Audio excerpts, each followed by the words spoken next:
안녕하십니까. 정신분석 전문가 황재일입니다. 이번 시간에는 지난번에 이어서 부부 상담 두 번째 시간을 가져보겠습니다. 오늘 할 얘기는 부부간의 갈등이 심화될 수 있는 유형에 대해서 살펴보겠습니다.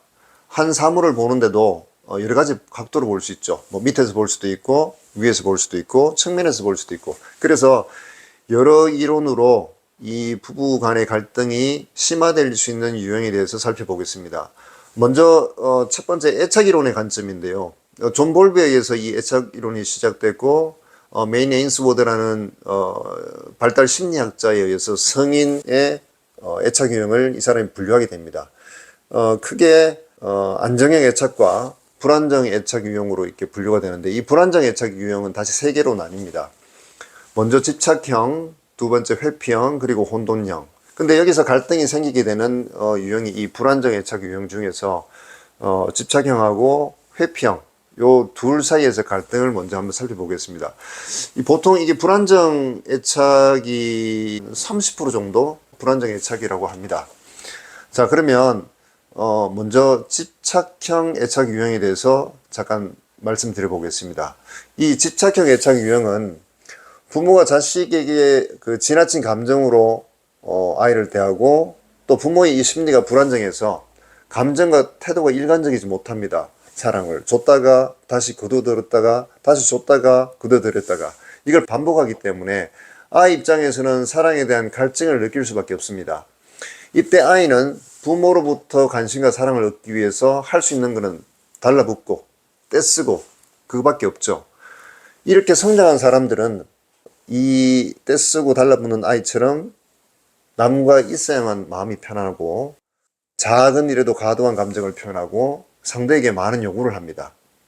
그러니 만나는 사람들은 부담스러워서 피하게 되고, 또 이 성격 유형을 가진 사람은 거절당했다는 상실감에 또다시 집착하게 되는 패턴을 보이게 됩니다. 이와는 쌍을 이루는 회피형 애착 유형은 아이의 요구에 잘 반응하지 않는 부모 밑에서 자랄 경우에 생기게 되죠. 아, 너 혼자 좀 해. 왜 자꾸 귀찮게 해? 저리 가. 그럼 아이는 회피형 애착 유형이 될 가능성이 아주 큽니다. 늘 부모로부터 거절의 느낌을 당해왔기 때문에 다시 요구하면은 또 상처를 받을 거라는 두려움을 가지고 있죠. 아예 기대를 하지 않습니다. 동시에 이 기대에 대한 느낌 자체가 아주 부정적이란 생각을 가지게 됩니다. 그래서 이런 사람들은 오히려 다른 사람들과 같이 있는 것을 불편해하죠.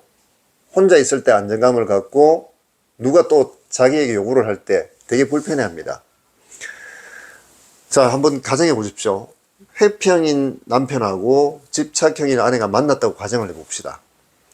자, 남편은 혼자 있고 싶지만 회사에 나가야 되죠. 타인과 계속 부대껴가면서 일을 해왔습니다.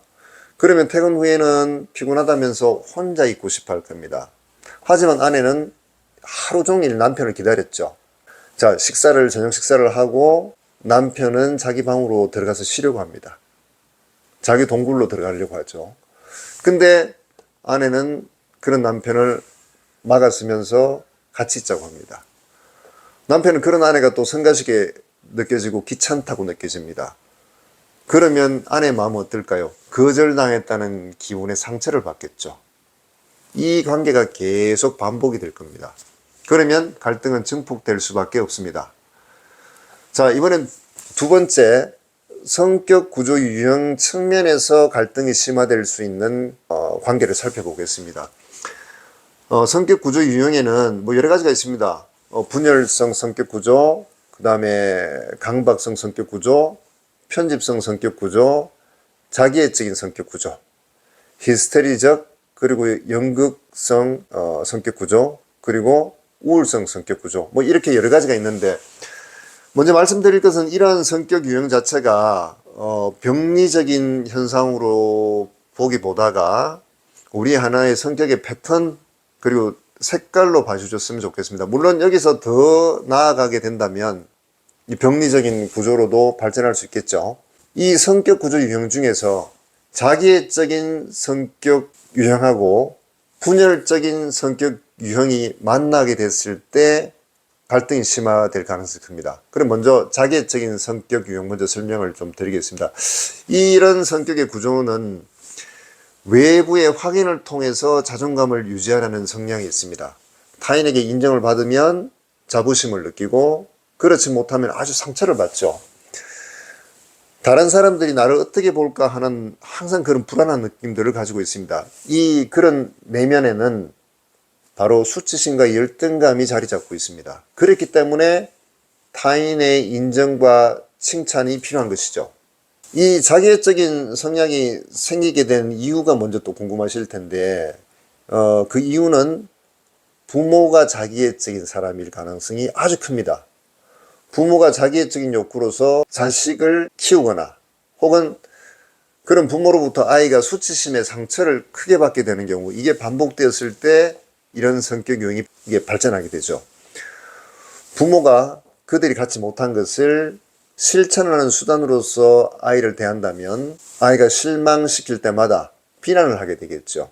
그러면 아이는 나는 가치 없는 존재다 라는 수치심을 마음 깊이 가지게 됩니다.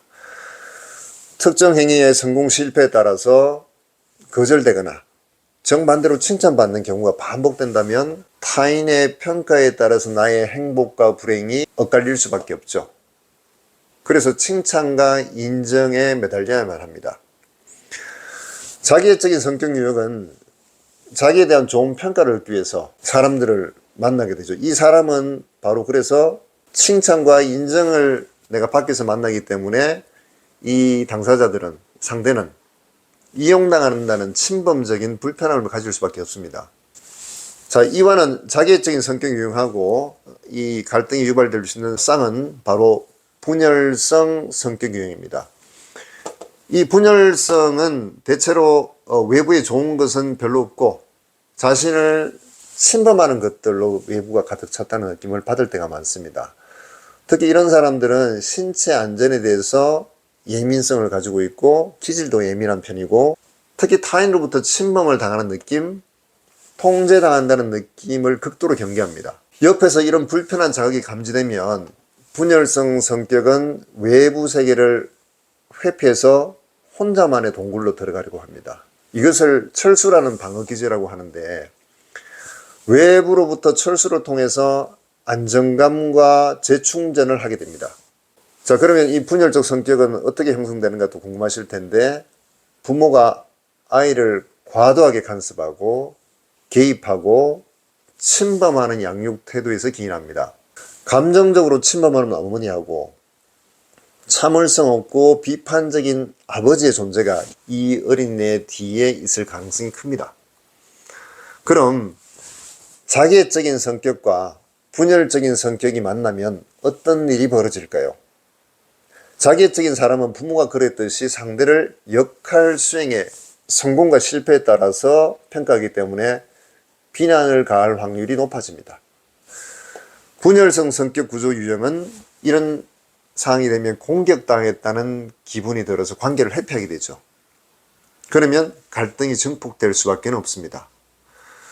자, 이번에 세 번째도 마찬가지로 성격 구조 유형 측면에서의 갈등이 생기게 되는 관계인데 바로 강박적 성격 구조와 분열적인 성격 구조가 만나게 되면 갈등이 발생할 수 있습니다. 자, 분열적 성격 구조는 앞에 말씀드렸죠.